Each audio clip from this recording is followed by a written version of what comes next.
السلام عليكم ورحمة الله وبركاته. حبايبنا ولادنا في كل مكان، أهلا بيكم. يا رب تكونوا بخير دايما وفي أحسن حال وكل حاجة معاكم زي الفل. حبايب قلبي، مفروض ده بارت 2 من محاضرة التأسيس. محاضرات التأسيس مهمة جدا مهمة جدا. خلاص؟ طيب، آخر حاجة وقفنا عندها في السيشن اللي فاتت يا دكتور، كنا اتكلمنا عن التايبز اوف الكيميكال كومباوند. عرفنا ان احنا عندنا انواع الكيميكال كومباوند: ايونيك، كوفيلنت. خلاص؟ اتكلمنا عن ايونيك وعرفنا ازاي نكتب الكيميكال فورمولا للايونيك كومباوند وكمان الكوفيلنت، وكان عندنا 3 اسئله هوم وورك في الموضوع ده.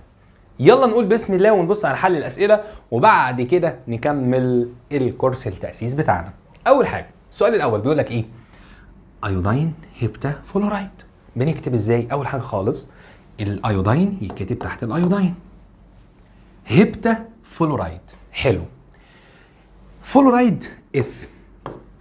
يا ترى الهيبتا تبع الايودين ولا الفلورايد؟ ها، انا قلت ايه؟ قلت هيبتا فلورايد، بنتا كلورايد، ها، تراي اوكسايد. فهمتني؟ واضح؟ وبناء عليه يبقى مين الهيبتا؟ الفلورايد. يبقى الفلورايد فيه منه قد ايه؟ هيبتا يعني 7. طب اقول لك هيكسا برومايد يبقى بي ار 6. خلاص؟ بنتا كلورايد يبقى سي ال 5 وهكذا. خلاص؟ يبقى اذا يا مستر اول لتر اللي هو الايودين بيتكتب زي ما هو، الرقم بيتكتب قبل الاليمنت التاني في الكوفيلنت كومباوند. اتفقنا؟ خلاص؟ طيب تعال نبص للي بعده، كربون مونوكسيد. ها، نفس اللقطه، كربون سي. بص بقى، مونو اوكسيد. مين المونو؟ ها، الاوكسيد طبعا. يبقى مونو معناها ايه؟ 1 اهو، مونو 1 2 داي تراي تترا بنتا هيكسا هيبتا. اذا يبقى هنا ايه؟ او يا دكتور، يبقى هو السي او ده الكربون مونوكسيد. هنا العكس بقى، اكتب لي اسم الكوفيلنت كومباوند بمنتهى البساطه. بي يا دكتور، البي معناها فوسفورس. بعد كده خد بالك بقى، هنا اللقطه. ايه اللقطه؟ يا ترى هقول فوسفورس بروميد بنتا؟ مش الكلام ده. فوسفورس واقول الرقم بتاع اللي جاي بعده. ها، الرقم كام هنا؟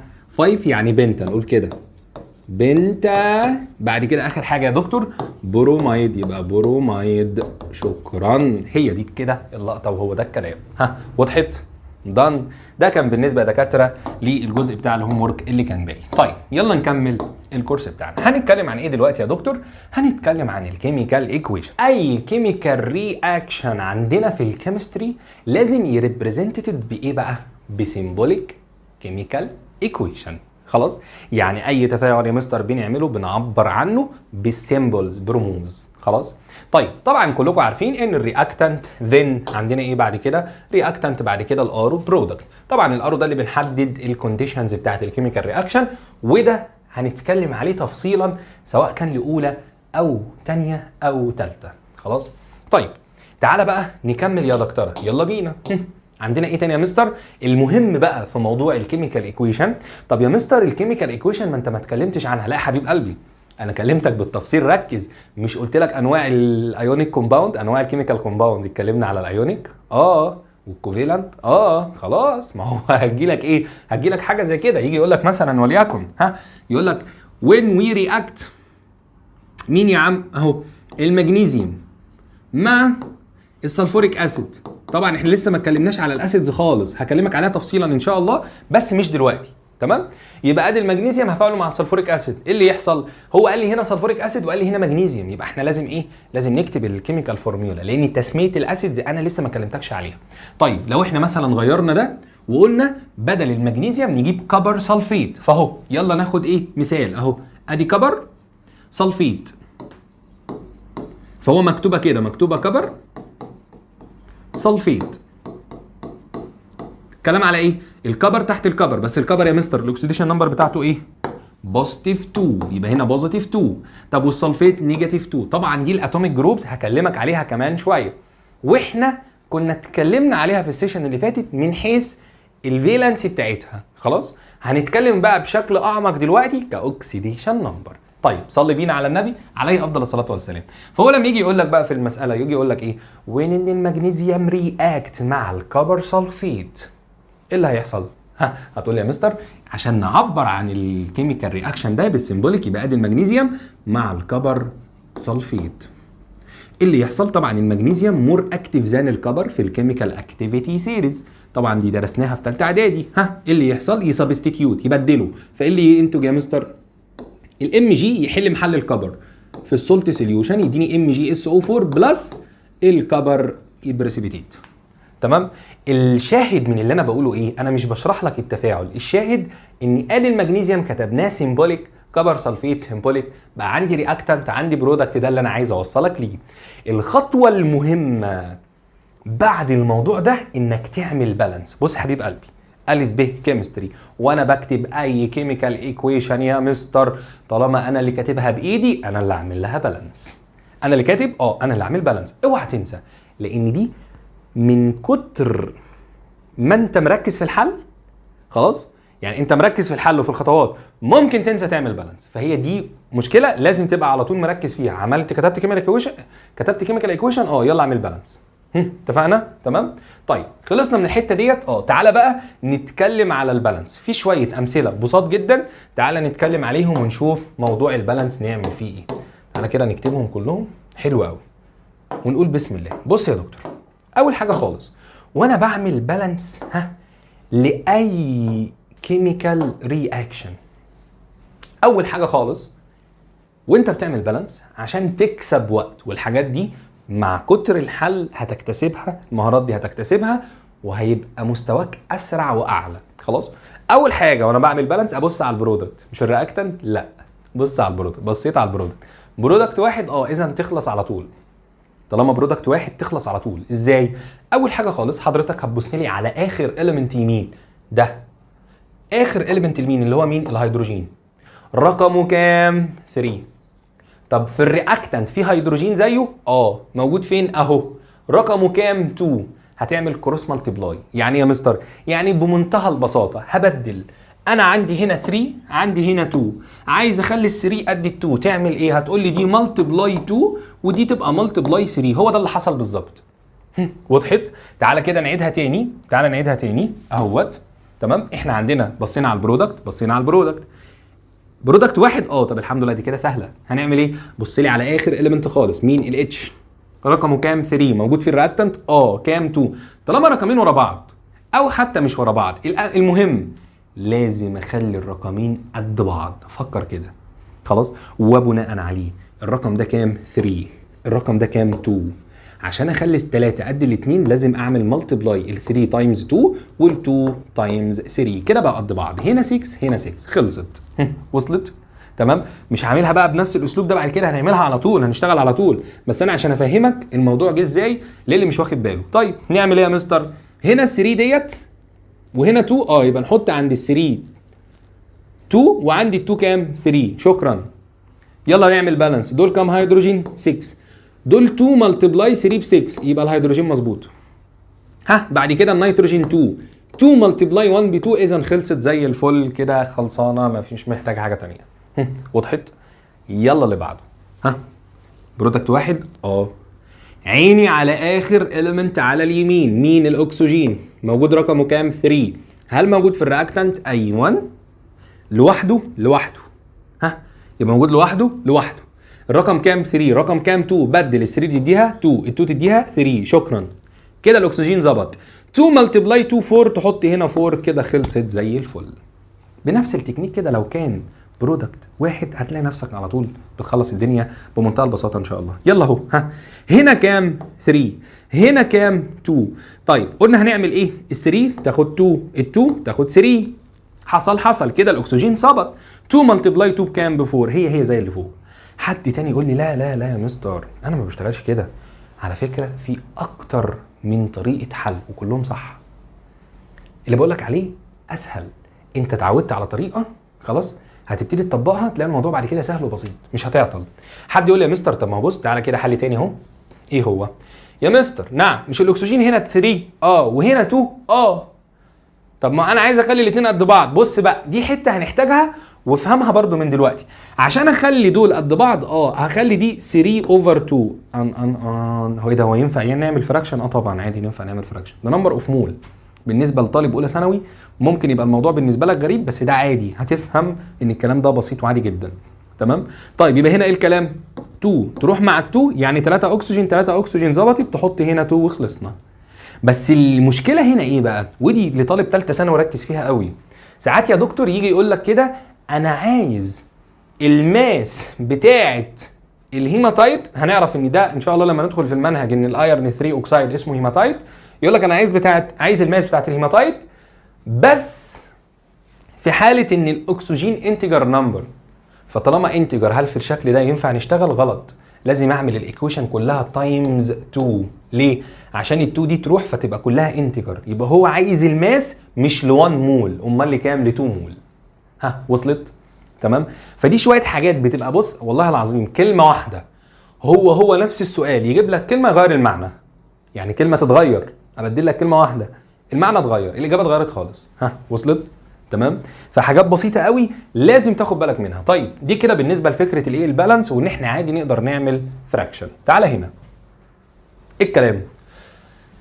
برودكت واحد اخر اليمنت سي ال طب ما هنا 1 هنا 1، طب ما خلاص كده سي ال مظبوط.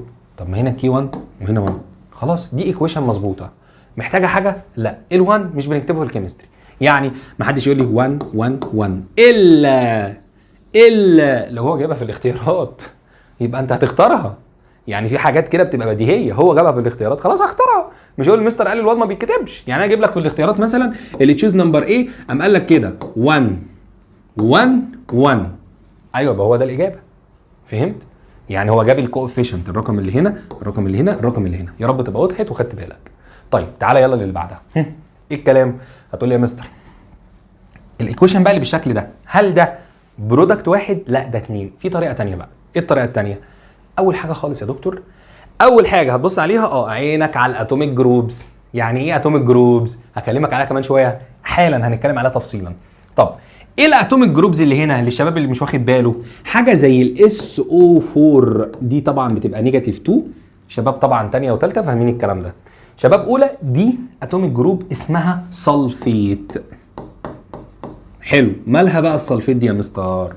اهدي اتوميك جروب. لما اجي اعمل بالانس عشان اخلص بسرعه واوصل للبالانس بسرعه، عيني على الاتوميك جروب رقم 1، فبصيت على الاتوميك جروب هل زي ما كانت في الرياكتنت خرجت في البرودكت ولا اتفكت؟ لا يا مستر دي زي ما كانت موجوده اهي خرجت. هل الارقام اختلفت ولا هي كده؟ خلاص زي الفل، خلصنا كده من الاتوميك جروب. فهمتني؟ دي خطوات الحل، دي خطوات الحل، اتفقنا؟ خلاص يعني خطوات البالانس. فهو الاتوميك جروب هي حلو. اللي بعده تعالى للاليمنت اللي دون غير هيدروجين واكسجين. امال الهيدروجين والاكسجين اخر 2 تعمل لهم بالانس، واخر واحد تبص على البالانس بتاعه الاكسجين. امتى؟ لما يكون اكتر من برودكت. لما يكون اكتر من يعني كان برودكت بشوف اخر اليمنت على اليمين، على اليمين ايا كان هو مين، على اليمين كده يمينك انت وانت قاعد، خلاص ايا كان هو مين. طيب امال يا مستر في حاله لما يبقى اكتر من برودكت؟ خد بالك طالب ثالثه ثانوي انت هيجي لك في بعض الكيميكال ايكويشن هتقابلك في 4 برودكت بره تمام. فعادي جدا زي ما انا ما قلت لك. اول حاجه هنبص على على الاتوميك جروب. هنا طبعا الاتوميك جروب هنا سلفيت، زي ما دخلت زي ما خرجت. طب اتغيرت، اعمل لها بالانس الاول، هتلاقي الدنيا بعد كده مشيت زي السكينه في الحلاوه، تلاقيها ظبطت لوحدها خلاص. طيب اللي بعده الاكسجين اخر حاجه خالص، قبل الاخير الهيدروجين. فما تستعجلش وتعمل بالانس للاكسجين، اخر حاجه هيظبط لوحده.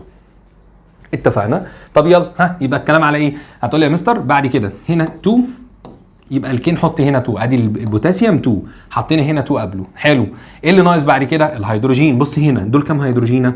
ما انا مش باقي بقى، انا مش باقي في الايكويشن كلها غير هيدروجين واكسجين. يبقى الهيدروجين الاول دول 2 هيدروجين بلس 2 هيدروجين يبقوا كام هيدروجين؟ 4 هيدروجين. يبقى الرياكتنت كله فيه 4 هيدروجين. البرودكت دول كام؟ 2 يبقى 2 تايمز 2 ب 4 كده ظبطت. هتلاقي 2 اكسجين اهم، ادي 2 اكسجين. حد دلوقتي يقول لي طب يا مستر والاربعه بتوع السلفيت؟ يا ابني ما انت عملت لهم وزن الاول، مش انت قلت السلفيت خرجت سلفيت؟ مش هحسبه تاني، اتوزن خلاص. تمام. طبعا شباب ثالثه انا عارف ان الكلام ده بالنسبه لك يعني ايه كلام فاضي خلاص. طب يلا اللي بعده. الكلام على ايه؟ بص لي بقى هنا، عندك كام برودكت؟ هتقول لي يا مستر عندي 2. خلاص، هل في اتوميك جروب؟ لا. بص على ابسط اليمنت، اتفقنا الاكسجين اخر حاجه. ابسط اليمنت يا مستر عندي الايرن مثلا، هنا 2، هتحط هنا 2. طب بعد كده يا مستر ده انا عندي الكربون واحده. طب الاكسجين هنا 3 وواحده 4، خرجوا 2. هنا بقى هتعطل. يعني ايه؟ بص بقى ركز معايا، تعال نمشيها واحده. اول حاجه خالص هتقول لي يا مستر ده بص ده هنا دول 4 اكسجين وهنا 2، احط هنا 2. همشي معاك خطوه. حطيت 2 في 2 ب4 ظبط، الاكسجين ظبط، الكربون باظ. باظ. فتقول لي خلاص يا مستر احط هنا 2. اقول لك طب تعالى، دول 3 و2 كام؟ 5. هنا في 5 اكسجين. طب وهنا اهو 2 ملتبلاي 2 4، برضه مش نافعه. اذا بص بقى، ركز بالله عليك في الحته دي عشان مهمه قوي. هنا الكربون مونوكسيد يا دكتور لما كان 1 ما نفعتش، صح؟ ولما ما نفعتش لما كان 1 ما ظبطتش. دول كانوا كام؟ دول 4 بس هنا 2 كربون هنا كربونه واحد، يعني دول 2 كربون هنا كربونه واحد، فما نفعتش. طب لما كان هنا دول 2 هل نفعت؟ برضه لا. الرقم اللي بعده على طول، ده بقى الشغل، هو ده التدريب. خلاص، ادي الشغل اللي بعده اهو، يبقى هنا 3. طب تعالى نجرب كده، لو انا حطيت هنا 3 غصب عني وعنك لازم احط هنا 3 عشان نظبط الكربون. بص كده هتلاقيها ظبطت. 3 تايمز 1 ب 3 بلس 3 6 اكسجين. 2 ملتبلاي 3 6 اكسجين، 3 كربون ظبطت وزي الفل.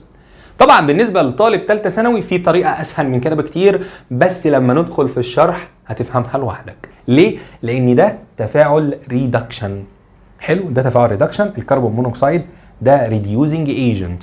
خلاص، فطبعا اوكسيديشن ريدكشن يعني، فده ريديوزنج ايجنت بيسحب الاكسجين. فبمنتهى البساطه ده هياخد اكسجينه واحده، يبقى انا محتاج من الكربون مونوكسيد كام واحده؟ عشان دول 3 اكسجين هحتاج 3، فهتلاقيها اتظبطت على طول.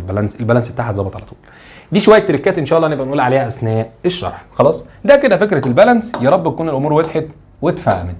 تعالى بقى نتكلم على اوكسيديشن ريدكشن.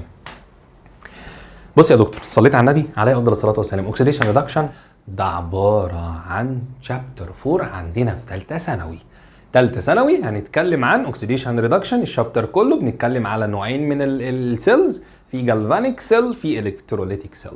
خلاص، طيب ركز بقى معايا عشان مهم نكون فاهمين يعني ايه اوكسيديشن ريدكشن. طب يعني ايه مستر اوكسيديشن؟ اوكسيديشن يا دكتور ليها 2 كونسبت. خلاص، في كونسبت تراديشنال هنحتاجه وهنشتغل بيه ولازم نبقى فاهمينه، وفي كونسبت الكترونيك او مودرن كونسبت هنحتاجه وهنشتغل بيه اكتر. فالاثنين مهمين جدا. صليت بينا على النبي عليه افضل الصلاه والسلام. تعالى الاول نتكلم على الكونسبت التراديشنال بمنتهى البساطه. يعني ايه اوكسيديشن؟ رقم 1 هزود الاكسجين برسنتج. طب مش قادر ازود الاكسجين برسنتج، قلل الهيدروجين برسنتج. زودت اكسجين في الاول، دي البريوريتي. خلاص، او مش قادر تزود اكسجين، قلل هيدروجين، كده عملت اوكسيديشن. طب ريدكشن العكس. يعني ايه؟ هعلي هيدروجين برسنتج يبقى انا عملت ريدكشن. طب مش قادر اعلي يا مستر الهيدروجين، خلاص لو قلل الاكسجين برسنتج يبقى حصل ريدكشن برضه. اتفقنا؟ يبقى ده عباره عن ايه؟ اوكسيديشن ريدكشن بس تراديشنال كونسبت، هحتاجه كتير طبعا ومهم. طيب امال المودرن يا مستر اللي ورايا ده الاهم بقى. خلاص، يعني ده اللي ايه؟ ده اللي انت هتشوف شغل عليه كتير وهنطبق عليه دلوقتي. بمنتهى البساطه، اوكسيديشن لوزنج الالكترون، ريدكشن جين الالكترون. لما يحصل لوز للالكترونات دي معناها اوكسيديشن بروسيس. طب يا مستر لما يحصل جيننج للالكترونز دي معناها ريدكشن بروسيس. طيب ركز بقى معايا عشان نفهم اكتر. يلا بينا. بص يا معلم، احنا اتفقنا قلنا اوكسيديشن دي بروسيس بيحصل فيها لوزنج للالكترونات وبينتج عنها زياده انكريزنج في البوزيتيف تشارج. ازاي؟ اقول لك تعالى. لو احنا قلنا كده يا دكتور، كان عندي مثلا الاليمنت كبر 0 اتغير لكبر بوزيتيف 2 بمنتهى البساطه. حصل ايه للالكترونات؟ طبعا في شباب فاهمه، انا فاهمك دلوقتي. هنا كان 0 هنا بقى بوزيتيف 2، معنى بوزيتيف يعني لوز ولا جين؟ لوز. حلو.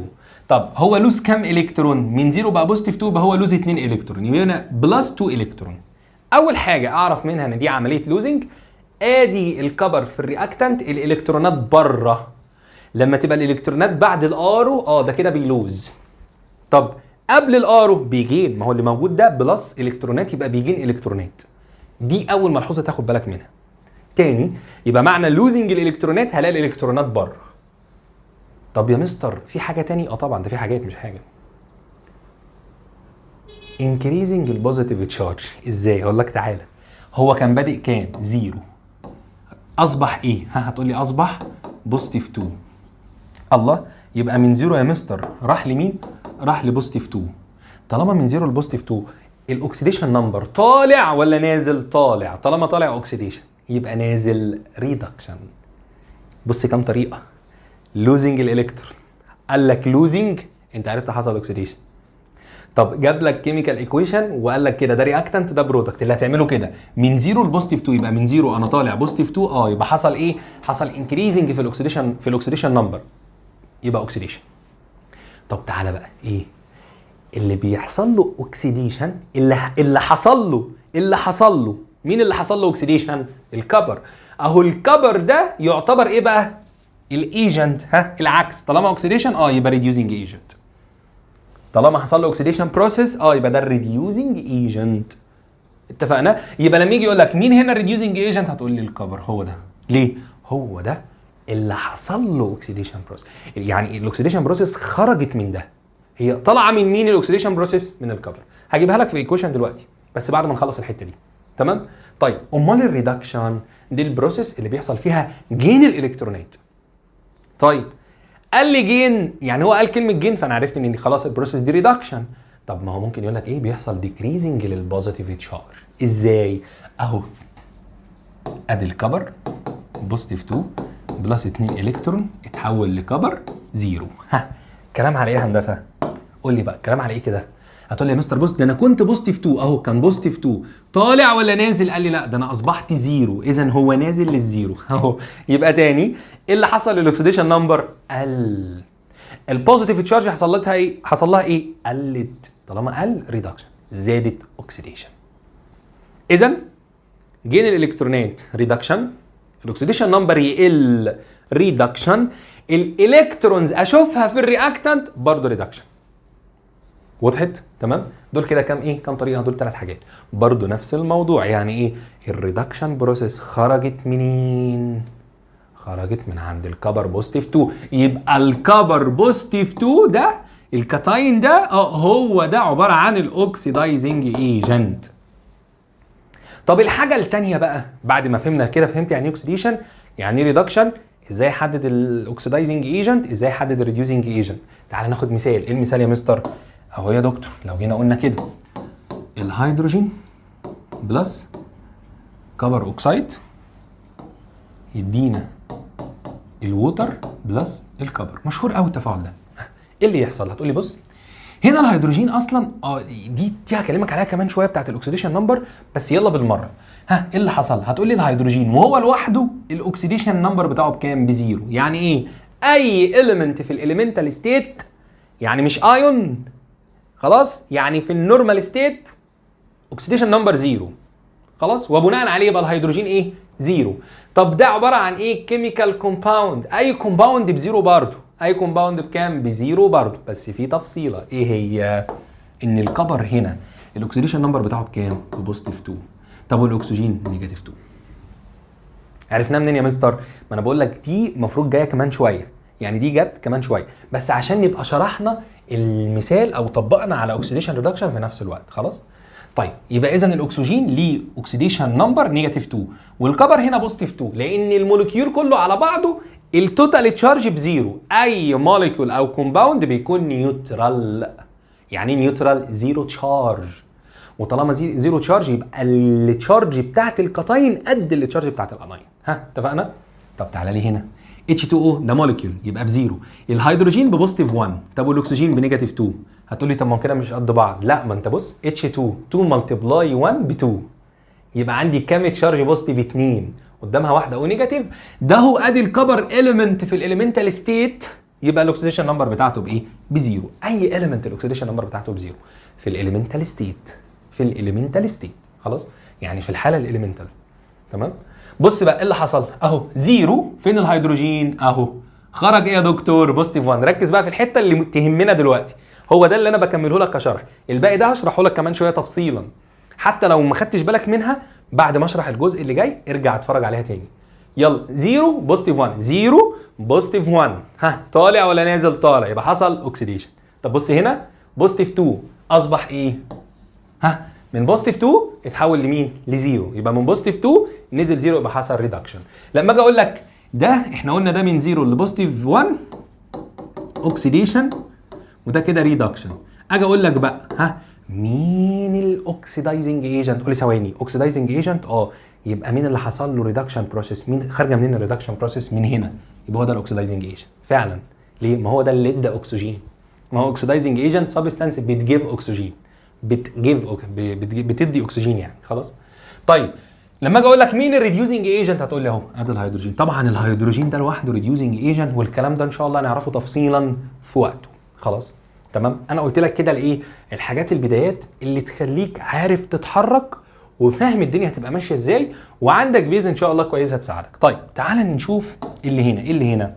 في اي بالانسد ايكويشن ايه اللي هيحصل يا عم؟ النمبر اوف المولز اوف الالكترون اللي بتلوست باي الميتال ام ايكوال النمبر اوف المولز اوف الالكترون اللي بتجيند باي النون ميتال اكس. ايه الكلام ده يا مستر؟ بمنتهى البساطه، طالما في اوكسيديشن ريدكشن لازم النمبر اوف الالكترون اللي بتلوست اللي بيحصل لها لوزنج ايكوال النمبر اوف الالكترون اللي بيحصل لها جيننج. يعني ايه؟ تعال نطبق على المثال اللي كان فوق. فين المثال اللي كان فوق اهو؟ ادي الهيدروجين مع الكبر اوكسايد، ادي ووتر فيبر، وادي الكبر. ايه اللي حصل؟ قلنا هنا زيرو، قلنا ده بوزيتيف 2 ده نيجاتيف 2، ده هنا بوزيتيف 1 وده نيجاتيف 2 وده زيرو. مش ده اللي احنا كنا كاتبينه؟ تعال نطبق الكلام ده. اولا مين اللي حصل له اوكسيديشن؟ هتقول لي هنا من زيرو لبوزيتيف 1 ده اللي حصل له اوكسيديشن. لو انت شاطر بقى قول لي طالما اوكسيديشن لوز ولا جين؟ لوز صح. كم الكترون؟ هو ده السؤال. ها لوز كم الكترون؟ اللي هيقول لي 1 الكترون غلط، هو لوز 2 الكترون. ليه يا مستر؟ اهو بص ادي الاتش 2 يلوز يتحول ل 2 اتش بوزيتيف بلس 2 الكترون. تمام، يبقى الهيدروجين دول 2 لما يجي يلوز اتش بوند اتش يجي يلوز يلوز 2 الكترون مش الكترون واحد. ليه؟ دول دايا اتوميك موليكيول اللي اتكلمت عليهم تفصيلا المحاضره اللي فاتت. يبقى انا فهمت دلوقتي ان عدد الالكترونات اللي حصل لها لوست كام؟ 2. لازم اللي يحصل لها جين يبقوا 2. طب فين اهو؟ مش ده خسران اصلا 2؟ ما هو بوزيتيف 2 يعني انا خسران 2. بقى ايه بقى؟ جين 2 وبقى زيرو. هو كان خسران 2 ادينا له الاثنين اللي كان خسرانهم بقى متعادل خلاص، بقى زيرو نيوترال. فهمتني؟ وضحت؟ خلاص. اذا دي حاجه في غايه الاهميه ان عدد الالكترونات اللي بتلوست هي قد عدد الالكترونات اللي بتجين طالما بالانسد سيمبوليك ايكويشن. والله العظيم في اسئله بتيجي بس على المعلومه دي، سؤال يجي بس فقط على دي، ان انت تبالانس تتاكد ان عدد الالكترونات اللي بتلوست قد اللي بتجين. خلاص، واسئله ثانويه عامه. طيب ده كده بالنسبه للاكسيديشن ايه؟ اوكسيديشن ريدكشن. في حاجه بقى تانية ناقصه، ايه هي؟ خلاص اتمسحت، ما علينا. مش كان عندي هيدروجين وهنا كبر اوكسايد؟ مهم قوي تعرف الالكترون بالترانسفير من مين لمين. يعني ايه؟ مش انا كان عندي في الرياكتنت هيدروجين، ادي الهيدروجين بلس كبر اوكسايد يا مستر، تقدر تقول لي الالكترونز اتنقلت من مين راحت لمين؟ اولا انا كتبت الرياكتنت بس لان هو في الرياكتنت بس، ملوش علاقه بالبرودكت، ده رقم واحد. طب هي يا مستر الالكترونات اتنقلت من فين راحت لفين؟ والله يا دكتور انت تشوف مين اللي بيلوز، ما هو اللي هيلوز ده السورس اوف الالكترونات. هو مين اللي بيطلع الكترونات؟ اللي بيجن، اللي هيكتسب، ولا اللي بيخسر؟ اللي بيفقد. اللي بيفقد. ما هو اللي بيلوز هو المصدر، هو السورس اوف الالكترون. لذلك هنا بقى الالكترونات بترانسفير من مين لمين؟ هتقول يا مستر من الهيدروجين لمين؟ للكبر اوكسايد. يبقى ده الدايركشن اوف الترانسفيرنج اوف الالكترون، لان دي كمان حاجه مهمه جدا في الاساسيات لما ندخل باذن الله شابتر 4. يا رب تبقى وضحت وخدت بالك منها. طيب يلا يا دكتوره، يلا بينا. تعالى بقى نبص على شويه الامثله دول ونحل ونطبق. يلا حبيب قلبي. هي بيقول لك كالكوليت الاكسيديشن نمبر. هفكرك ازاي نحسب الاكسيديشن نمبر، لان دي حاجه لا غنى عنها لطالب ثانويه عامه، لا غنى. لازم تبقى عارفها وفهمها كويس. صح، فهمها كويس. يعني لو في حد في منكم على فكره بيجي كده في بعض الحاجات ممكن مش مستوعبها، مش مركز فيها بتاع، فبيطنش. ما ينفعش، ما ينفعش. احنا بنقول لسه بسم الله. اوعى تعدي حاجه بدون ما تفهمها، ده حقك، لازم تفهم كل حاجه. امال هتحب الماده ازاي؟ امال هتبقى بالنسبه لك سهله ولذيذه والدنيا ماشيه معاك ازاي وانت مش فاهم؟ لازم تفهم كل حاجه، خلاص؟ مش بس في ده، اي حاجه تقابلك. طيب يلا يا عم، بسم الله بسم الله. احسب لي الاكسيديشن نمبر للكلورين هنا. ها ده ايه يا مستر؟ اليمنت. اي اليمنت في الاليمنتال ستيت زيرو. شكرا. يلا عايزين نجيب الكلورين هنا اهو. هنعمل ايه؟ هتقول لي يا مستر البوتاسيوم ده في الجروب 1A، ده الكالي ميتال. خلاص شباب تانية سنه وبقى طالعين ثالثه، انت فاهم الكلام اللي انا بقوله ده؟ فده الكالي ميتال، يبقى هنا بوزيتيف 1. طب وهنا يا مستر هتقول لي هو عايز السي ال، وهنا الاو بنيجاتيف 2. بص بقى بنحسب ازاي، افكرك. بنكتب كده 1 بلس، هو عايز ايه السي ال، ادي السي ال زي ما هي، بعد كده بلس ماينس 2 تايمز 4 بنيجاتيف 8. هكتبها نيجاتيف 8 على طول ايكوال 0. ليه 0؟ لان حبيب قلبي ده كومباوند، اي كيميكال كومباوند وانت مغمض نيوترال. امال لو ليه تشارج ما بقاش كومباوند، ما بقاش كومباوند ولا موليكيول، امال اتوميك جروب. وهو ده اللي هكلمك عليه تفصيلا كمان شويه. خلاص يبقى اسمه ايه؟ يبقى في فرق كبير جدا ما بين الموليكيول وما بين الاتوميك جروب. هعرف منين اللي تشارج؟ طب الموليكيول يا مستر او الكومباوند نيوترال دايما. امال الاتوميك جروب لا طبعا ليها تشارج. امال هو ده الفرق اصلا ما بين الاثنين، ان الاتوميك جروب ليها تشارج، يا بوزيتيف يا نيجاتيف، انما الموليكيول او الكومباوند نيوترال زيرو. خلاص لذلك بص انا قلت ايكوال 0. فهمتها؟ طب نعمل ايه؟ اجمع الاثنين دول مع بعض، نيجاتيف 8 بلس 1 يبقى نيجاتيف 7. فنقول سي ال نيجاتيف 7 ايكوال 0، يبقى سي ال ايكوال بوزيتيف 7. يبقى هنا الاكسيديشن نمبر للكلورين ببوزيتيف 7. وصلت؟ تمام. طب يلا بنفس الطريقه، بص بقى اهو الواد بقى اللي فهم. ده ايه؟ في تشارج، ما دي نيجاتيف 2، يبقى ده عباره عن ايه؟ اتوميك جروب. بص بقى الاختلاف في ايه لما اجي احسب الاكسيديشن نمبر. هو بيقول لي السلفر هنا، اقول له اهو ادي السلفر اللي انت عايزه، الاكسجين الواحده بنيجاتيف 2 تايمز 4 ب 8، يبقى نيجاتيف 8 بلس ماينس بماينس على طول ايكوال مش 0 بقى، امال نيجاتيف 2. ادي نيجاتيف 2، ودي النيجاتيف هناك تبقى بوزيتيف، يبقى السلفر ايكوال يبقى بوزيتيف 6. شكرا، يبقى ده الاكسيديشن نمبر للسلفر بوزيتيف 6. خلاص. طب تعالى يلا، السلفر هنا في صوديوم ثايوسلفيت. طب انت عرفت اسمها منين يا مستر؟ هقول لك بقى دلوقتي. هو ده بقى اللي هاسسك فيه ان ازاي حاجه زي كده شكلها غريب عليك تعرف تسميها وتعرف تطلع التسميه بتاعتها. خلاص. طب يلا بينا. صوديوم ثايوسلفيت هنعمل ايه؟ هو عايز السلفر هنا بقى. الجديد ايه؟ ان هي مش سلفر واحده 2 بمنتهى البساطه، تكتب 2 اس الاول بلس دول كام صوديوم 2، الواحده بوزيتيف 1 اوكسيديشن نمبر. خلاص يبقى 2 تايمز 1 بكام؟ ب 2. طب وهنا يا مستر الاكسجين بنيجاتيف 2 تايمز 3 نيجاتيف 6 ايكوال 0. ليه 0؟ ما ده يا مستر كومباوند. الله، امال ايه الساين اللي انت حاططها فوق دي؟ بتاعت الاكسجين يا دكتور. صح صباح الفل. ده نيوترال، في تشارج فوق؟ لا ده نيوترال يبقى 0. طب لقيت تشارج فوق، تشارج فوق هكتبها زي ما هي، يبقى ايكوال للتشارج اللي موجوده. وضحت؟ طب يلا يبقى هنا الكلام على ايه؟ هتقول لي يا مستر هنا 2 اس دول مع بعض بكام؟ بنيجاتيف 4، يروحوا هناك يبقى ايكوال بوزيتيف 4 اوفر 2 يعني السلفر ايكوال بوزيتيف 2. شكرا. خلاص. طيب دي هتحلها لي هوم ورك، خلاص. تعالى بقى للمثال ده. ايه ده بقى يا مستر؟ ايه الفرق ما بين الاثنين؟ ايه الفرق ما بين SO3 نيجاتيف 2؟ برافو، صح، برافو عليك، احسنت. ده سلفر ترايوكسيد نيوترال، ده موليكيول يا مستر. ده ايه؟ ده موليكيول. امال ده لا يا مستر دي اتوميك جروب. ليه؟ في تشارج، اذا دي اتوميك جروب، ده موليكيول. وصلت؟ اتفهمت؟ خلاص.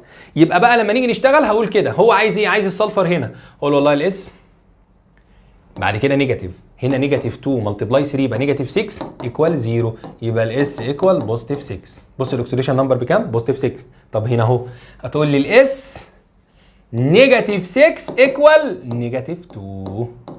عرفت الفرق؟ يبقى هنا ايه؟ ايكوال نيجاتيف 2. ليه؟ اتوميك جروب، ده موليكيول، ده اتوميك جروب. اذا يا مستر ده يروح هنا يبقى الاس ايكوال كام؟ بوزيتيف 4، يبقى هنا الاكسيديشن نمبر بوزيتيف 4.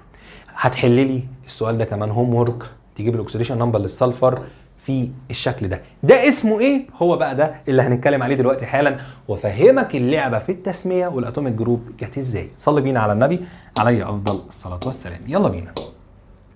اتوميك جروبز يا دكتور. ايه بقى موضوع الاتوميك جروبز؟ بص يا باشا، بعيدا عن الديفينيشنز انا ما يهمنيش الديفينيشن ايه بقى وتقعد بقى تسمع لا لا لا مفيش الكلام ده. احنا عايزين نفهم ده اتوميك جروب صح؟ يعني ايه اتوميك؟ ذرات. جروب مجموعه، يبقى في شويه ذرات مجمعهم مع بعض اسمهم اتوميك جروب. هو ده يعني، هو دي الاتوميك جروب. طيب انت دلوقتي جمعت لي شويه ذرات، حصل ظهر عليها عشان تقول لي اتوميك جروب لازم يبقى في تشارج من فوق. مظبوط متفقين مع بعض. قول لي بقى اتسمت ازاي؟ هقول لك تعال ناخد المثالين دول مثلا. خلاص ناخد مثال الهيدروكسيد، هقول لك كيفيه التسميه جت ازاي. خلاص طيب يلا اول حاجه ادي الاو اتش. ماله او اتش نيجاتيف 1. اول حاجه خالص ليه الاو مع الاتش ك تو ديفرنت اتومز اتحدوا مع بعض فكونوا حاجه اسمها اتوميك جروب؟ ليه خدت نيجاتيف 1؟ ليه ما خدتش نيجاتيف 2 نيجاتيف 3 او بوزيتيف 1 بوزيتيف 2؟ ليه ده؟ تعال نفهم. دي بتتكون من ايه؟ هتقول لي يا مستر بتتكون من حاجتين، اكسجين هيدروجين. حلو جدا. الاكسجين لما بيكون موجود كاتوميك جروب وهيتحد ليه اوكسيديشن نمبر بنيجاتيف 2، والهيدروجين ليه اوكسيديشن نمبر ببوزيتيف 1. انا هخليهم يتحدوا مع بعض. هخليهم يتحدوا ايه؟ مع بعض. اذا ايه اللي يحصل؟ هتقول لي اللي هيحصل ان الاو نيجاتيف 2 بلس المفروض بيتحدوا مع بعض فهجمعهم سميشن بوزيتيف 1. فيبقى السميشن كام؟ نيجاتيف 2 بوزيتيف 1. يطلع السميشن بنيجاتيف 1. طب تعال نطبق هنا يلا. ان ده بيتكون من ايه؟ من حاجتين، نيتروجين وهيدروجين. الهيدروجين اوكسيديشن نمبر بوزيتيف 1. طب النيتروجين بنيجاتيف 3. خلاص يبقى ده نيجاتيف 3 وده بوزيتيف 1. طب يا مستر ما هو كده دول 3، يبقى هنا دول كام؟ المفروض ياخد 3. لا هو ما خدش 3، لان لو هنا 3 وخد 3 يطلع كده NH3 امونيا جاز. ده غاز الامونيا. امال انا بقول ده كده موليكيول نيوترال، انا بقول اتوميك جروب لازم يبقى فيه تشارج فوق، لذلك هو واخد كام اتش؟ 4 اهو. نيجاتيف 3 هجمعهم على بوزيتيف 4. طب ليه بوزيتيف 4؟ الواحده بس ببوزيتيف 1. بوزيتيف 1 تايمز 4 ب 4، يبقى اجمع الاثنين على بعض يطلع بوزيتيف 1، يبقى NH4 بوزيتيف 1 وهكذا. وضحت؟ تمام. ده بالنسبه لايه يا دكتور؟ ده بالنسبه يا مستر للاتوميك جروب ازاي التشارج بتاعتها بتبقى موجوده او بتتحسب. خلاص واحنا كده كده حسبنا الاكسيديشن نمبر لبعض الامثله اللي كانت موجوده قبل كده. طيب تعالى للي بعده. ايه اللي بعده؟ ماشي يا مستر فهمنا دي يعني اتعملت ازاي. عايزين بقى نعرف حوار التسميه. عشان نشوف التسميه جت ازاي اول حاجه تعالى نمسك الاو اتش. مالها يا مستر؟ الاو اتش يا دكتور بتتكون من 2 element، هيدروجين طيب مع اكسجين. بص بقى يا دكتور، الاكسجين يا اولاد لما بيتحد مع اي element تاني بيسمى اوكسايد. بيسمى ايه؟ اوكسايد تاني. يبقى الاكسجين لما بيتحد مع اي element بيسمى اوكسايد. فهنا يبقى انا عندي ايه؟ اوكسايد. حلو الكلام حلو الكلام. اذا الاسم عندي هيدروجين اوكسايد. طب هو مش مسمى كده لان كده تقيل قوي. خلاص عملوا ايه؟ قسموا دي لثلاث مقاطع. ادي اول مقطع هيدرو، بعد كده جين، بعد كده اوكسايد. قال لك اللي في النص ده هنستغنى عنه، ما بقاش موجود، خلاص نشيله. حاضر شيلناه اهو. بقى عندي ايه بقى؟ بقى عندي هيدرو واوكسايد اهو. ده فاول لتر وده فاول لتر. هنعمل ايه؟ هنشيل الاولاني ده، ما هو كده كده هو 2 فاول وريبيتد فما لهمش لازمه، فشيلنا ده شيلنا ده اتشال. بقى عندي ايه بقى؟ بقى عندي الاسم هيدروكسايد. هيدروكسايد. فمن هنا جت التسميه بتاعه الاتوميك جروب الهيدروكسايد. خلاص وضحت؟ تمام. يبقى ده الاكسجين لما بيتضاف على اي اليمنت تاني بيسمى اوكسايد. بيسمى يا دكتور اوكسايد. حلو قوي. طيب نيجي لحاجه تانية في غايه الاهميه. ايه هي؟ ركز لي بقى في الكلام ده عشان هنطبقه كتير قوي. في النومنكليتشر بتاعت الاتوميك جروب لازم هتنتهي خلاص بحاجه من الثلاثه دول اشهرهم على الاطلاق. اول حاجه 8، الثانيه ايت، الثالثه ايد. يبقى 8 ايت ايد. 8 ايت ايد. حلو قوي. ايه بقى مستر الكلام ده؟ حبيب قلبي اول حاجه خالص تعال نتكلم بالايد. ماله؟ اي element negative ion. اي element negative ion ماله؟ طالما لوحده ينتهي باي دي اي ايد.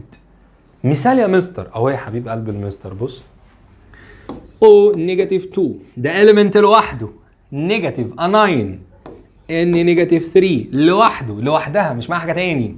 خلاص طيب بي نيجاتيف 3 اس نيجاتيف 2 ايه تاني، سي ال نيجاتيف 1 بي ار نيجاتيف 1. ايه اللي انت شايفه يا مستر؟ ده كده الاليمنت لوحده بس ايون لوحده، ايون لوحده، ايون لوحده ينتهي باي دي اي.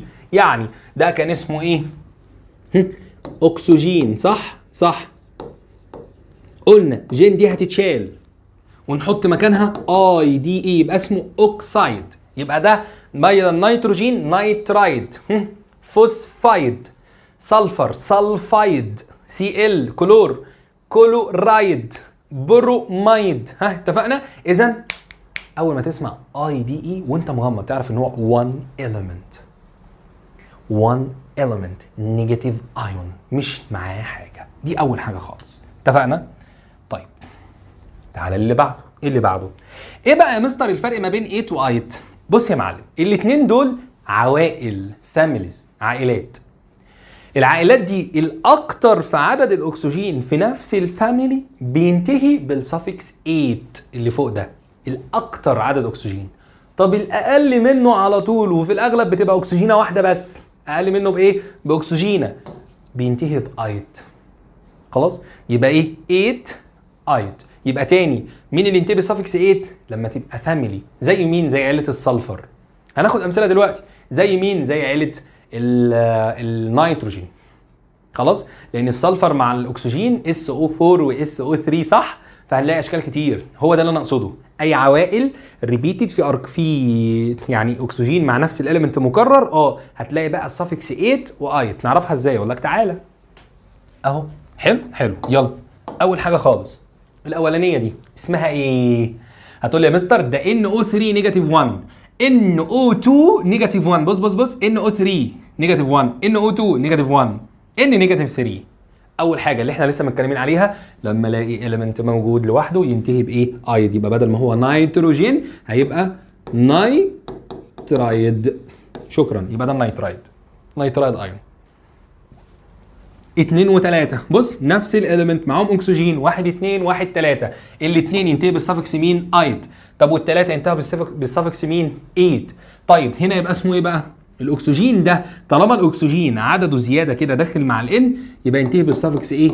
ايت، اللي هو يعني ده 2 ده 3. طب الثلاثه يبقى ايه؟ 8. اذا يبقى ده اسمه نايترايت.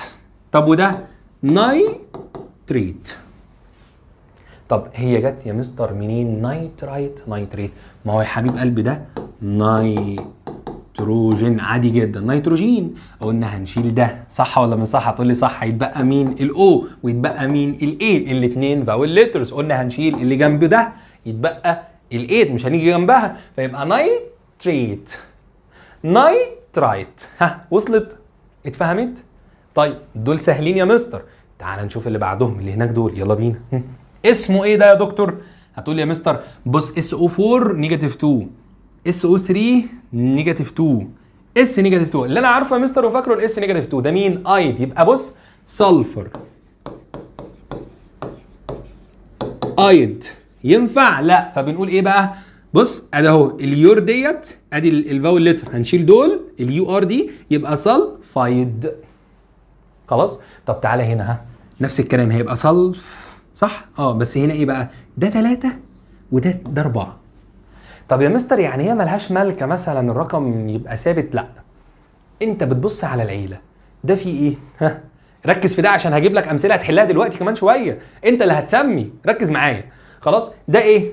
4. ده كام؟ 3. هي العيله اللي انا شايفها 4 و3 مفيش حاجه تاني صح. يبقى الزياده ياخد 8 والاقل ياخد ايت. خلاص خلصنا. يبقى ده اسمه سلفيت وده اسمه سلفايت. شكرا. وضحت؟ يا رب تبقى وضحت واتفهمت الحته دي. تعال نكمل. يلا بينا. امال دول ايه بقى يا مستر؟ قول لي يا مستر ايه الكلام ده؟ هقول لك. صليت بينا على النبي عليه افضل الصلاه والسلام. يلا واحده واحده بقى، ركز معايا نبتدي نسخن بقى. SO4 نيجاتيف 2 اسمه ايه؟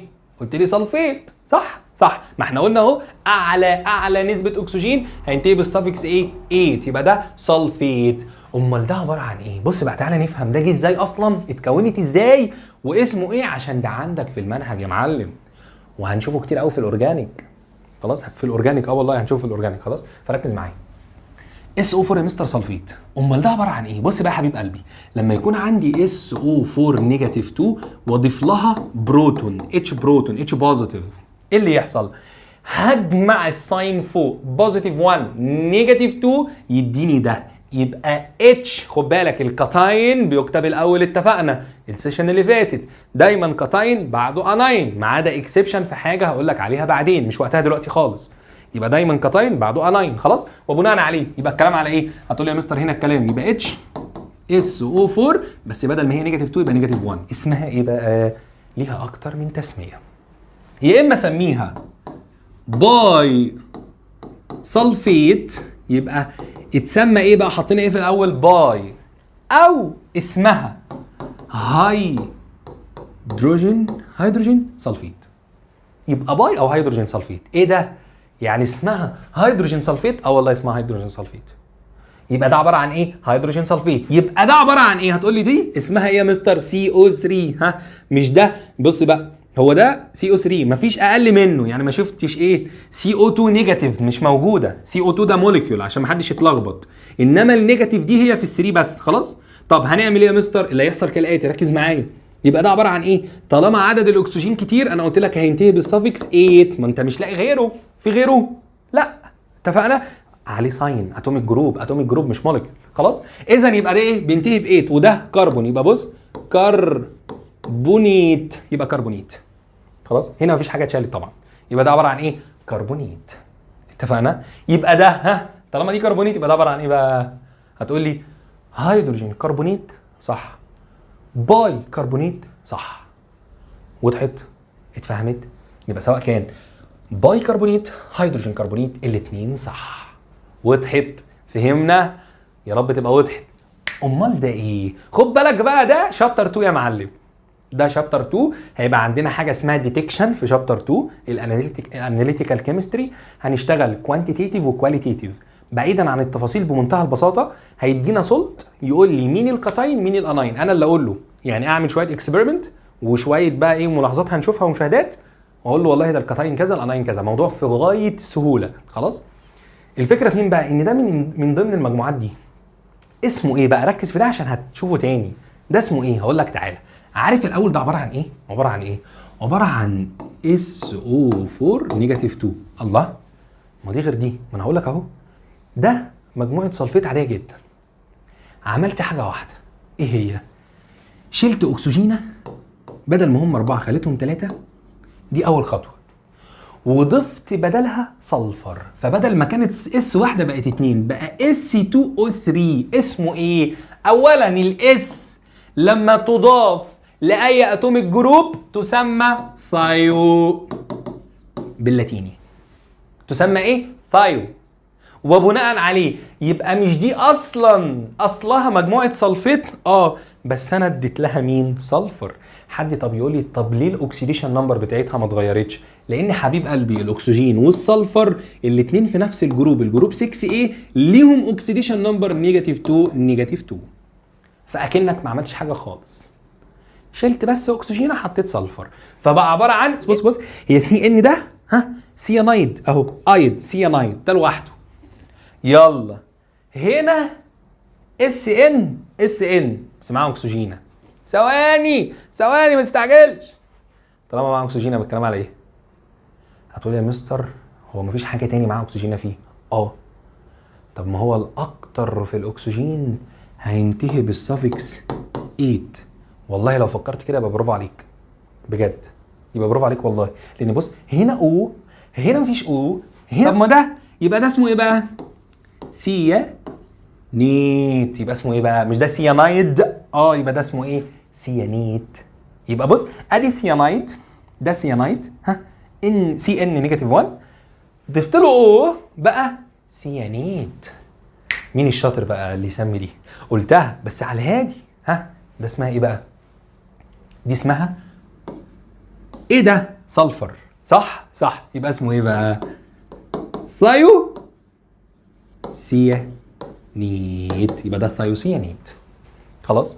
طب يا مستر نعم ليه سميتها سيانيت حبيب قلبي؟ انا شلت او حطيت اس ضفت اس، هي صح ولا مش صح؟ ما انت هنا قلت ايه؟ قلت ثايو سلفيت، كانت مجموعه سلفيت. يبقى هنا ايه؟ ها ثايو سيانيت. ده عباره عن سيانيت. هنا ثايو يبقى فيه سلفر، طالما فيه سلفر بقى ثايوسيانيك. يا رب تبقى وضحت، خدت بالك منها. الحاجات دي في غايه الاهميه، مش شرط هتلاقي عليها سؤال اول ما هنبدا، وممكن تيجي لك في شابتر 2، وممكن تلاقيها في الامتحانات. هتيجي امتى الله اعلم، بس كل اللي بقولك عليه ده مهم جدا جدا جدا. اللهم بلغت. يلا يا عم اللي بعده. تعالى لي بقى يلا والله انا لو قاعدين قدامي في السنتر دلوقتي هقول لك ده بكذا وجاوب يعني بجد والله دي حاجات حلوه يعني. ها يلا بقى عايزين نسمي. بص يا زربيحه قول لي بقى الكلام على ايه؟ اهو زربيحه اتوميك جروب. هتسمي ازاي؟ اول حاجه اقول بسم الله كده وعلى الهادي. ها عايزين نسمي. هتقول لي يا مستر بص والله انا راجل مسالم وفي حالي وبحب ايه؟ بحب الخص اللي انا عارفه من الاخر بقى مستر كده سكه ودغري يعني. ده اسمه كلورايد. والله يا ابني احسنت، برافو عليك. كلورايد صح، احسنت صح. ايه بقى؟ ايه دول؟ هقول لك واحده واحده. بص يا معلم، ده في كام احتمال؟ 1 2 3 4 ودي الخامس. ده الكلورايد يا مستر اللي انت قايل لي عليه يا مستر ايت 8. والله صح، ده اللي انا قلت عليه. وهم موجودين هنا، شطارتك انك تطلعهم. في واحد هيروح يقول لي الاولاني دوت 8 وده ايت، غلط. واحد يقول لي يبقى ده 8 وده ايت، برضه غلط. امال ده وده، ده 8 ده ايت. ليه؟ هفهمك. الاتنين دول هنا 2 هنا 3، هو ده اللي في عيله الكلورايد يعني، او عيله الكلور. ده اعلى اكسجين في العادي في التسميه العاديه اللي هي الايت والايت. فيبقى 3 و2 الاثنين دول ده اسمه ايه بقى؟ ها يبقى ده نسميه ايه؟ في اكسجين مع الكلور وينتهي بايه؟ بقول كده ادي الكلور يبقى كلوريت. شكرا. امال ده بقى ها؟ ما قلت لي ده يا مستر ايت صح، يبقى ده اسمه ايه؟ كلورايت. يبقى احنا كده سمينا ده وسمينا ده، يبقى كلوريت كلورايت. يبقى مين الكلوريت؟ ClO3 نيجاتيف. شكرا. لو ربطت دي دي كلوريت مش هتلخبط فيها تاني. يبقى عندك اهو ده كلوريت ده كلورايد. الله، امال مين ده يا مستر؟ ما ده اكتر اهو، ما هو ده O4. بتقول ايه؟ ده O4 المفروض يبقى ده الكلوريت. لا دي الكلوريت. عارف ده ايه؟ ده اعلى من الكلوريت، ده فوق الكلوريت. فعارف بنسميها ايه بالكيمستري باللاتيني؟ بنقول عليه ايه بقى؟ ها يسمى بير كلوريت. يعني ايه بير كلوريت؟ كلمه بير كلوريت يعني اعلى من الكلوريت، اكتر من الكلوريت، اكتر من الايت في الاكسجين. ها وصلت؟ ودي حالات قليله قوي مش بتتكرر كتير، بس المهم تبقى فاهمها. يبقى ده بير كلوريت. طب ودي يا مستر؟ ها كلوريت. طب ودي كلورايت. مين الشاطر بقى اللي يسمي دي؟ ركز عشان هتختلف، ركز عشان هتختلف. مين يسمي؟ هيبقى دي اسمها ايه؟ ها اولا هما تو اكسبريشن. الاولاني اسمه بير فعلا، طب التاني هغششك اسمها التانية دي بقى اسمها هايبو. هايبو يا اولاد. بير وهايبو معناهم ايه؟ بير اعلى، هايبو اقل، تحت. فاهم؟ قبل، بعد، فوق، تحت، وهكذا. الشاطر بقى يقول لي هيبقى ايه بقى؟ بص هي تحت مين؟ هي دي التركه. تحت يعني حد يقول لي هايبو كلوريت، شكرا يا عم شكرا. يبقى هايبو ايه بقى؟ ها كلورايت. يبقى دي هايبو كلورايت. طبعا دي حاجات وامثله مهمه جدا جدا جدا. كطالب بقى احنا بنتكلم تاسيس فهم، يبقى فاهمين كل حاجه وتبقى الامور واضحه. خلاص يا دكاتره يلا بينا يا عم على اللي بعده. يلا بقى الاوف باو برنسبل. ايه موضوع الاوف باو برنسبل ده؟ البيلدينج اب هنحتاجه طبعا عشان اول شابتر عندنا ترانزيشن اليمنت. فهنتكلم على المين ترانزيشن اليمنت اللي هي اسمها الفيرست. المين ترانزيشن اليمنت هناخد منهم الفيرست ترانزيشن سيريز. اللي هي هتبدا بسكانديوم تنتهي بالزنك. خلاص المفروض دي نبقى حافظينها بالاتوميك نمبر، هتنجز. هي كده كده موجوده في المفاهيم، بس انا عايزك تحفظها، هتنجز معاك في حاجات كتير هتبان بعدين، مش هتاخد بالك منها دلوقتي. تمام؟ ايه موضوع البيلدينج اب؟ البيلدينج اب يا دكتور احنا عارفين طبعا من ثانيه ثانوي ان احنا عندنا المين انرجي ليفل كي ال ام ان او بي كيو، صح. المين انرجي ليفل في بقى حاجه اسمها سب ليفلز. السب ليفلز اللي هي الاس بي دي اف. خلاص؟ السب ليفلز دي هي اللي بتتملي فيها الالكترونات، هي اللي بتوكيوبايد بالالكترون. فاحنا عارفين السب ليفل اس ماكسيمم بيشيل 2 الكترون. خلاص؟ والاثنين عكس بعض في السبين. عارف فاكرين السبين اللي هو الروتيشن، يبقى ده دايركشن واحد فوق واحد تحت. خلاص؟ طب يلا اللي بعده، البي في السب ليفل بي في 3 اوربيتالز. الاس كان 1 اوربيتال واحد بس فيشيل 2 الكترون، انما البي 3 اوربيتالز يشيل ماكسيمم 6 الكترون. امال الدي في 5 اوربيتالز، فكل واحد بيشيل 2 يبقى يشيل 10 الكترونز. اخر حاجه الاف مالها يا مستر؟ فيها 7 اوربيتالز بتشيل 14 الكترون. حلو. فكره البيلدينج اب ان احنا بمنتهى البساطه بنجمع ال n بلس ال l. مين ال n؟ ده المين برنسبل كوانتم نمبر، اللي هو مين؟ اللي هو بقى بنقول ال k ال n بتاعته ب 1، فاكر؟ طب وال l ال n بتاعته ب 2، طب وال m ال n بتاعته ب 3، وهكذا. خلاص؟ فاحنا بنجمع ال n بلس ال l. مين ال l؟ ال l كانت بتاخد فاليوز افكرك بيها 0 1 2 3. مين الزيرو؟ اس. مين ال1 بي. مين ال2 دي. مين ال3 اف. خلاص؟ يبقى هي دي الفاليوز بتاعت مين؟ بتاعت ال. يعني انا لما اجي اتكلم هنا 1 اس يبقى هنا 1 بلس 0 يبقى 1. طب 2 اس يبقى 2 بلس 0 2. طب وهنا 2 بي 2 بلس 1 3. فاهم؟ طب وده 3 اس يبقى 3 بلس 0 3. الله، يبقى مين اعلى؟ 2 بي يا مستر ولا 3 اس؟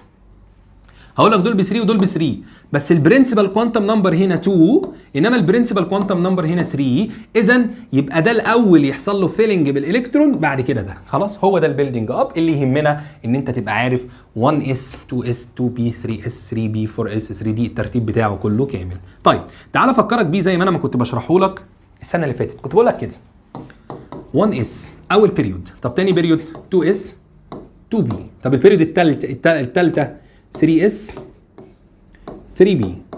طب البيريود الرابعه كانت 4S، يبتدي يظهر بقى الترانزيشن إيليمنت 3D 4B. طب انت ملاحظ حاجه؟ ايه؟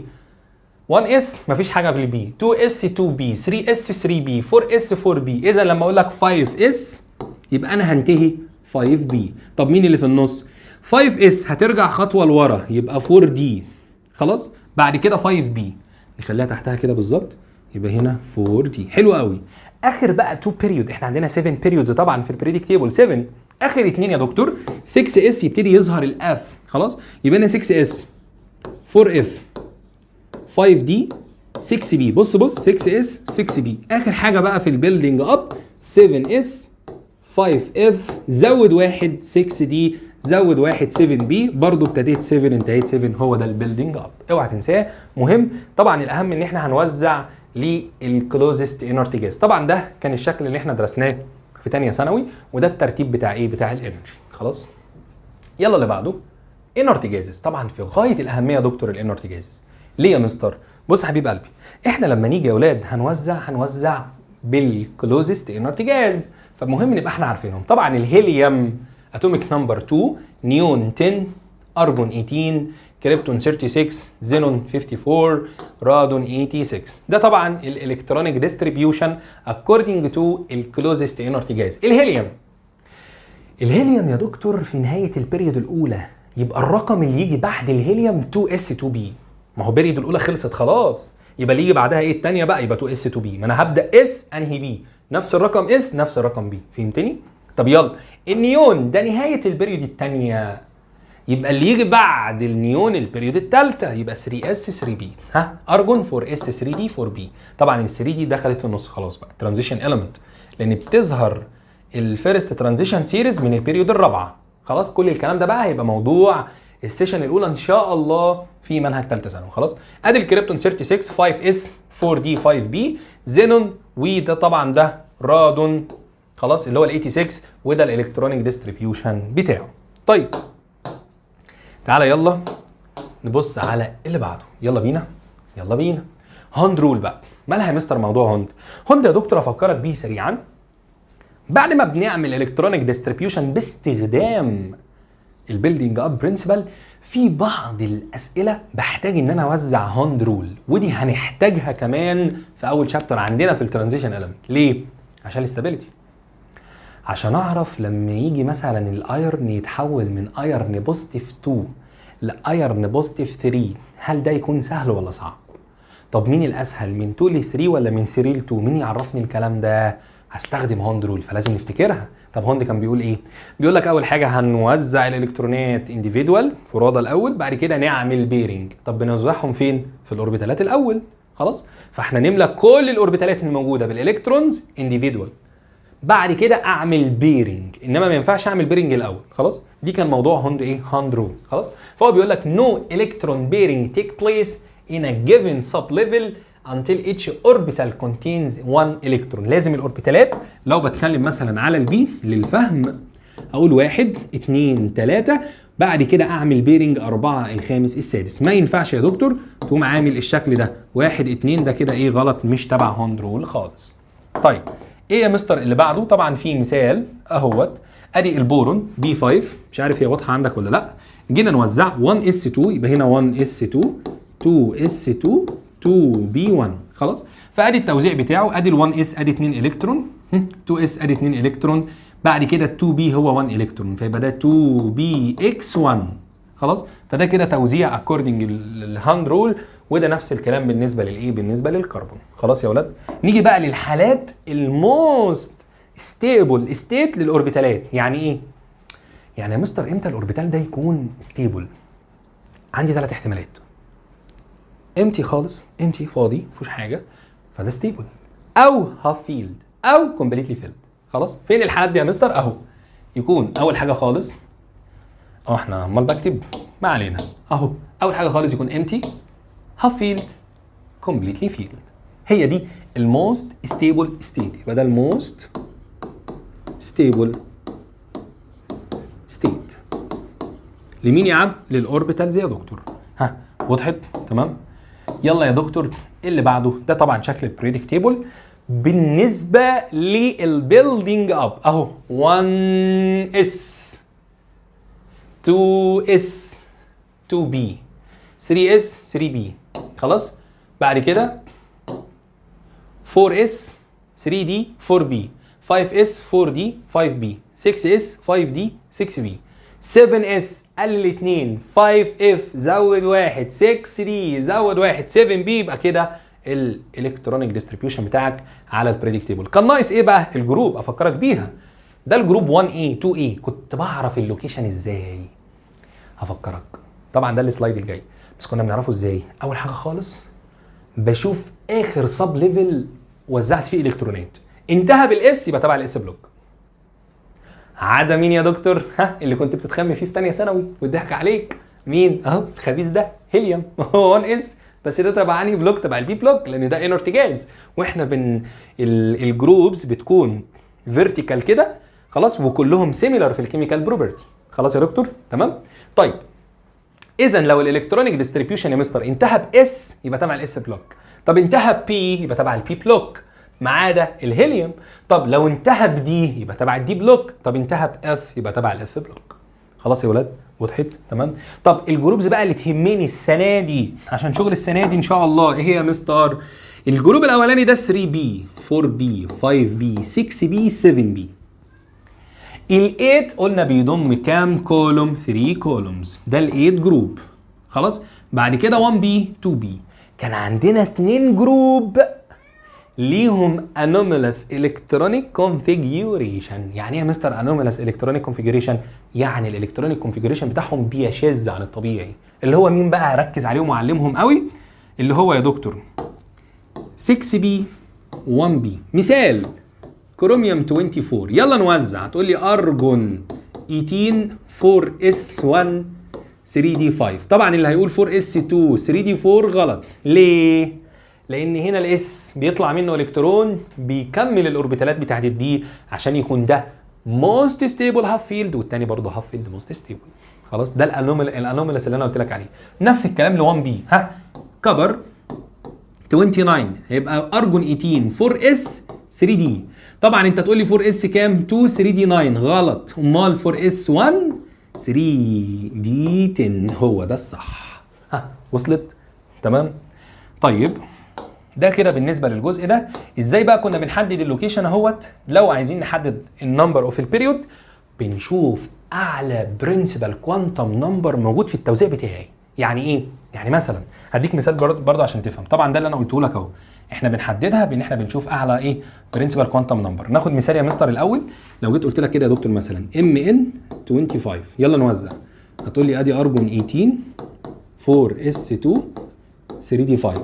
خلاص دول كده 20 و5 25. السؤال في انهي بيريود يا دكتور؟ تقول لي يا مستر ثواني، هنا الان كام 4، هنا الان كام 3، مين اعلى؟ ان 4، اذا يبقى هو في البيريود الرابعه. شكرا افتكرت. ها وصلت؟ تمام بفكرك. حلو. طيب امال يا دكتور لو جينا نحدد الجروب بقى كان في شغل، يعني مش على طول. قلت لك طبعا لو انتهى بالاس تبع الاس بلوك ما عدا الهيليوم، يعني اس 2 دي هيليوم مش معانا، انما اي حاجه اس تاني موجوده في الاس بلوك. انتهى بالبي فهو في البي بلوك. طب انتهى بالدي فهو في الدي بلوك. طب انتهى بالاف فهو في الاف بلوك. طبعا دي كان فيها شغل شويه لان الالكترونيك ديستريبيوشن بتاع الاف مختلف. طبعا لحسن حظك في ثالثه مفيش حاجه تخص الاف ان شاء الله خالص، كل الشغل هيكون على مين؟ على الدي، فمش هتكلم عليها لاني ملهاش لازمه ان افكرك بيها دلوقتي. خلاص يا دكتور؟ تمام كده يعتبر اتكلمنا على معظم الحاجات اللي كنا عايزين نقول عليها. ناقص بقى دي بقى ركز معايا لان دي هنحتاجها وعليها معلومات كتير ومهمه. ركز معايا. بص يا دكتور، ايه موضوع الافكتيف نيوكلير تشارج؟ تعال افكرك بعد ما تصلي على النبي عليه افضل الصلاه والسلام. بص يا حبيب قلبي، النيوكليس الاتوم الاول فيها نيوكليس. حلو. النيوكليس جواها ايه؟ بروتونز. عظيم جدا. البروتونات اللي جوه النيوكليس في الكترونات بره بتروتيت. مظبوط؟ مظبوط. ايه دور النيوكليس؟ تاتراكت الالكترون عشان ما يهربش. صح ولا مش صح؟ تقول لي مظبوط يا مستر. حلو قوي. هات لي الاوتر موست الكترون، ابعد واحد. هل الافكت بتاع النيوكليس عليه زي الباقي؟ الاجابه لا. خلاص؟ طب ايه الفكره؟ الفكره ان احنا كنا متوقعين، كان متوقع كده ان النيوكليس فيها مثلا 9 بروتونز، فيكون الاتراكشن بقوه 9 بروتونز كلهم كاملين. خلاص؟ امال ايه اللي حصل؟ اللي حصل لا، ان لو التشارج بتاعت النيوكليس مثلا بباور بقوه 9 بروتون هنلاقي ان هو بيأتراكت بقوه 5 بس. يعني الاتراكشن فورس بتاعته قليله، اقل من المتوقع. طب ايه الفرق ما بين الاثنين؟ اهو العادي اللي هو يعني الاتراكشن فورس الحقيقيه اسمها نيوكلير تشارج، وفعلا مش دي نيوكلير تشارج؟ ما هي دي التشارج بتاع النيوكليس، فاسمها النيوكليس تشارج. خلاص؟ او نيوكلير تشارج، دي نيوكلير تشارج. فدي معناها ايه؟ يعني معناها الباور او القوه بتاعت النيوكليس. امال اللي احنا شفناها بقى اللي هي دايما اقل، هي دي الافكتيف نيوكلير تشارج، يعني الفعليه اللي احنا شفناها اللي هي موجوده فعلا. خلاص؟ فدايما الافكتيف نيوكلير تشارج اقل من النيوكلير تشارج.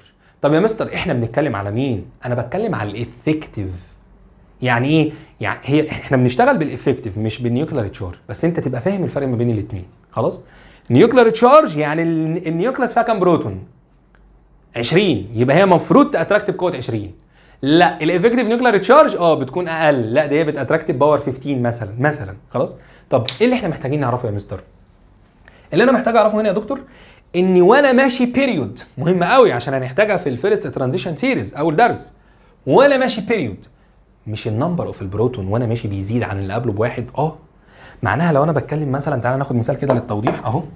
لو انا هتكلم على اول واحد سكانديوم، بعد كده تيتانيوم، فاناديوم، كروميوم، منجنيز مثلا، ده كده 21. فهنا في 21 بروتون، هنا 22 23 24 25. ده معناه ايه؟ وانا ماشي النمبر اوف البروتون في النيوكليس بيزيد. حلو. طب مش انا في نفس البيريود؟